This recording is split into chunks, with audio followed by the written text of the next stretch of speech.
Welcome back to my channel. We got FFL Week 6 review. We are flying through these weeks, but you know what? Let's just get right into it. Starting with the Wisconsin Weasels getting their 6th dub of the season in a row, 6-0, beating the San Diego Sharks 176 to 120. The Sharks' second loss in a row, now down to 2-4. They're fallen. Meanwhile, the Weasels stay dominant. Not a 200-pointer game, but certainly enough points to beat the Sharks. Looking at the chart, though, it was very interesting. It is a lot of straight lines for the Weasels, and I don't know, it just looks kind of weird. But they had more points at the end, which is all that matters. Now, looking at the statistics, not really anything for the Weasels at quarterback. I mean, Patrick Mahomes, 17, that's pretty dang bad. And then Josh Allen for the Sharks, 13, that's pretty bad. But Kenneth Walker on the Weasels, he had 18. That's pretty dang good for a running back. Christian McCaffrey, 14, probably a down game for him, but I mean, he still has rushing touchdown, as he pretty much is guaranteed at this point every single game. But now a wide receiver. The Wisconsin Weasels had Keenan Allen with 21. That's a bunch of points, as well as CeeDee Lamb with 18. Not a terrible game as well. And, I mean, the Sharks just had nothing. Nothing at wide receiver. 1 point for Deebo Samuel. He got out, so, yeah, that was pretty bad for him. At RYT, though, Ramondre Stevenson on the Weasels, 18. Pretty dang good game for him. And then at linebacker, Bobby Okay, for the Sharks at 14. Definitely pretty dang good game for a linebacker. They also had, I think that's Josh Metellus. I think that's what his name is. Let me check. Yes, Josh Metellus. He had 11, so not bad. And then on the Weasels, Foyesade Alukan with 15 points. That's quite a lot of points. So, good job for him. As well as they also had Alex Singleton with 10, so yeah, good job. Looking at the bench, though, Justin Herbert for the Weasels could have definitely improved Patrick Mahomes' score. Only by 2, though, so not really much. And that's everything on the bench for both of them. Oh my god. The Cheeseheads scored 80 points. I'm pretty sure this is only the 3rd time that a team has scored under 100 points. And the Cheeseheads, this is their 2nd time doing that. Oh my god, 80 points is like poverty. Oh man! And the Salt Lake Skiers, they had a good game, which is clearly good enough to beat the Cheeseheads, 168 to 80. Oh man, Skiers getting their 2nd dub in a row, going up to 3-3. Meanwhile, the Cheeseheads continue to drop, going down to 1-5, their 5th straight loss. Not looking good for them in the chart. Yeah, it was domination the second it hit Sunday. I mean, oh man, Skiers deconstructed the Cheeseheads. And I mean, yeah, the Cheeseheads were starting Jordan Love, Aaron Jones, who both had 0. Meanwhile, Tua for the Skiers had 22, and Derrick Henry for Skiers as well had 19, so a pretty big difference there. And they also had Amari Cooper with 15, A.J. Brown with 20, and Zay Flowers with 17, so a pretty good game at wide receiver for the Skiers. For the Cheeseheads, they had Michael Pittman with 19, and then just another Packer that was on bye with 0. So yeah, good job, Cheeseheads. Then Isaiah Pacheco at 50, not even terrible. Probably his best game so far, but and they also had George Kittle with 1, who just clearly wasn't enough for Mark Andrews with 10 for the Skiers. And then at kicker, oh baby, this is good, Justin Tucker. 18 points.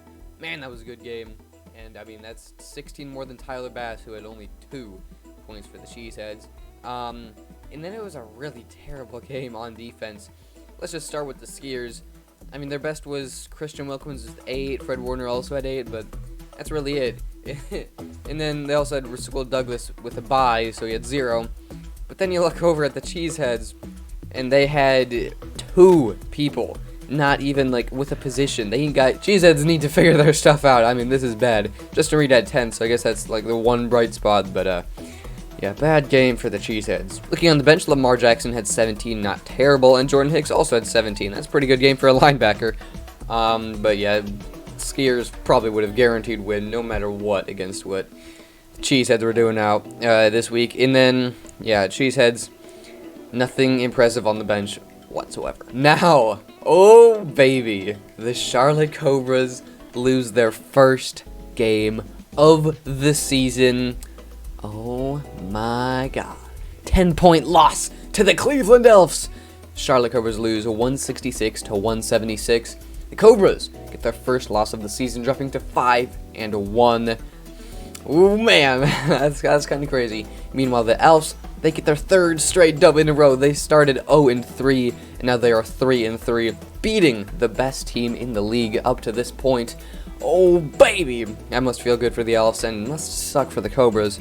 Looking at the chart, it was highly contested. This was such a good game, but the Elves just had a little bit more at the end, and that's what counts. It's at statistics. CJ Stroud only had 14 for the Cobras. Not a good game for him, but I mean, they had one more point than Joe Burrow on the Elves, so I guess that's fine. But the Cobras, they had Travis Etienne, who continues to have a dominant season with 23 points, 10 more than Bijan Robinson on the Elves with 13. And then the Cobras also had Stephon Diggs with 20 and DJ Moore with 13. Pretty dang good. But then you just look over at the Elves, who had Jamar Chase with 15, so pretty good. And then they also have Amon-Ra St. Brown with 30. Oh, baby, Amon-Ra, that is quite the number there to be putting up at wide receiver. That is impressive. At RYT, though, Alvin Kamara on the Cobras had 17. And their kicker also had 17, Harrison Bucker with 17. Good for him. And meanwhile, Daniel Carlson with 13. That's actually also a pretty dang good game for a kicker. So, good kicking game. I enjoyed to see that. On defense, yeah, the Elves, they had Dre Greenlaw, who was questionable and didn't get any points. And that's crazy that they just still had more points overall. CJ Mosley with the Cobras had 11. And TJ Edwards also had 11 for the Elves, along with Cameron Curl with 11. So a lot of 11s, and Elves just pulled it out. Looking at the bench, it wasn't really that impressive. Starting over with the Cobras, Dalton Schultz, 16, pretty dang good for a tight end. But otherwise, it was a bad day for everyone else, which is what you want to see on your bench. And then Garrett Wilson, 17 for the Elves. So I guess that's positive, but I mean, Elves got the dub, so I don't think they really care. Oh, man. That must suck for the Stunner Boys. They were 2 points away from possibly getting their first dub in a long time. As this was such a good game, probably one of the closest games we're going to get this season. The Royalville Rhinos sneaking out a tiny little dub against the Stunner Boys, 185 to 183. Man, Stunner Boys just can't get a break. They are losing their 5th straight game, going down to 1-5. Oh, that must suck. They got so close, worked so hard, and then it just didn't pay off. The Rhinos, however, they get their first dub since last week at least, going up to 3-3. So good for them, but Stunner Boys, you hate to see how close they were just to not do it. Look at the chart. As you can see, a very competitive game all the way up until the end. They even both had a little bit of a bump at the end, but Rhinos just had a bit more of a bump, and they got the dub. Looking at the stats for the Rhinos, Dak Prescott actually had a productive game for the first time this season. 24 points, that is like 20 more than he usually gets this season. So good for him. And then Stunner Boys, Jalen Hurts, 19. Not terrible for if you actually watch the game. It was painful.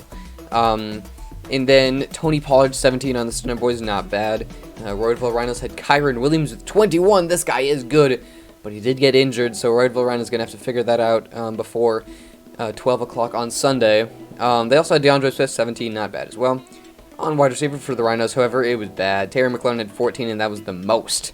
And then on the Stunner Boys at wide receiver, Tyreek Hill had 28, Cooper Kupp had 27, and Jalen Waddle had 18. Oh, mama. I mean, just wow.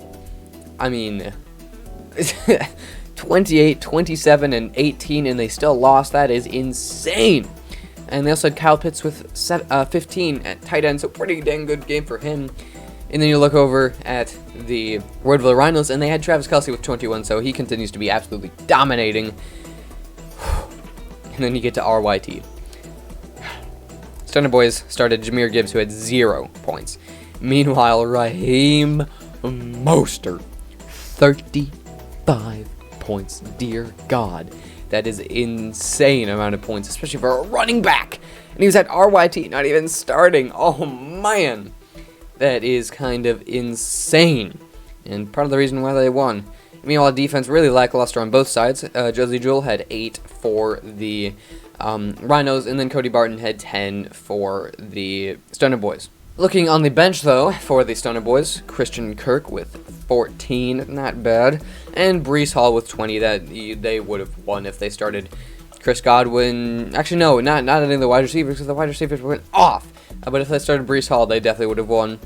Meanwhile, for the Elves on the bench, not really anything special. Brandon Cooks had 15, which is exactly what you wanted to see on the bench. Now, looking at the standings, let's start in the FFC, as we always do.